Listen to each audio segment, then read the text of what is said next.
I never actually pictured myself starting a business. I keep pinching myself that it all came together. My dad was a doctor, and I remember as a kid him telling us about a great day at work and thinking how incredible it would be to make such a difference in people's lives. So it was kind of then that the fire started, and I knew I wanted to follow in his footsteps. I started out in nursing and thinking I'd move over to medicine, but I really fell in love with nursing and that sort of patient contact, that one-on-one sort of interaction. I worked in a nursing home while I was studying nursing, and it was there that I realised you had to care for sort of 7 people in an hour, whereas working with people in their own homes, you've got that one individual that you're looking after and supporting, so you can be way more engaged and connected to them as a person, as opposed to purely kind of getting through the task. And having done both throughout my career, in my opinion, working with people in their own homes, it's just so much more rewarding. I decided that I didn't want to work in a hospital, so I got a job working for another business that delivered nursing care to people in their own homes. So at that stage I was out on the road doing the nursing, and it was kind of there that I really saw the difference that you could make with people who were trying to remain independent in their own homes. But I think the memories are also a massive part of it. We create a tremendous amount of memories in our homes, and many of those memories are actually anchored to the bricks and mortar. Well, it takes a lot of trust. Being invited into someone's home is an absolute privilege, and we don't take that for granted. And we want to make sure that we're doing an excellent job and exceeding their expectations. It's absolutely true, I think, that there's no place like home. Everybody loves their own home. Being able to go through that familiar front door, having all your possessions around you, whether it's your own bed, your own pillow, your pets, it's actually really hard to put into words.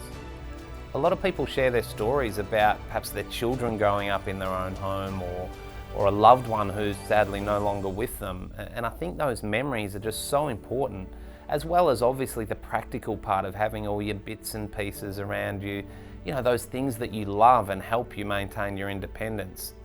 And this is just as relevant for older people as it is for a younger person with a disability. The well-being of people when they're able to stay in their own home is also tremendously different. People have something to live for. They're passionate about their community and their connections, and I think that mindset is critically important to their health and well-being.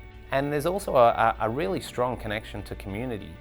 People are used to going to their local coffee shop or their bowls club or to their golf club, whatever it might be for them, but being connected to the community is a huge part of keeping that independence. I think working one-on-one with someone in their own home and being privileged enough to go into their personal space does create this really strange but really strong connection. You're sort of instantly part of the family, and some of the relationships that you build looking after people in that situation create lifelong memories. I'm still really close to a few of the families of clients I looked after when I was actually out doing more of the nursing, and I still hold a really fond spot in my heart for some of the people that I built those relationships with who are sadly no longer with us. Supporting someone in their own home allows you to deliver a much more intimate service and really actually tailor your service to their individual needs. It enables you to understand sort of who they are. If you get into someone's house and have a look around, you hear them talk about their children, maybe even meet some of their family who can fill in some of the gaps and give you some of those pieces of the puzzle, it actually really helps you as a nurse or a carer to deliver something that's specifically targeted to that individual. And that has fantastic outcomes, not only for the clients, but it's extremely rewarding for us as nurses and carers.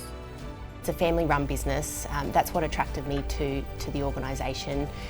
We have a local CEO who is the founder of the business. His sister works within the business, but it's somewhere that gives back to the community and it has a purpose, and that's really important for me to work with someone at an organisation that has a purpose, and knowing that what we do every single day contributes to making someone's life better. Helping make a difference in someone's lives is the ultimate purpose that drives me every day. Watching how far we've come over the last 20 years and what we've been able to create and the impact we've been able to make in individuals and for families is extremely rewarding. It really is a family, so I've watched it grow from strength to strength, from a little family with small clientele to big family, so big clientele, and the office staff growing, and it still remains as a family. It's been almost 20 years since I started the business, and to be honest, the fire burns brighter than ever. To be able to impact the lives of thousands of people along that journey has done nothing except create greater enthusiasm for delivering that sort of outcome to more and more people. And with a fantastic team around us, an enormous amount of super passionate carers, we're really excited to see what the future holds. My name's McDonald, and I'm very proud to be the founder and the CEO of Prestige Inhome Care.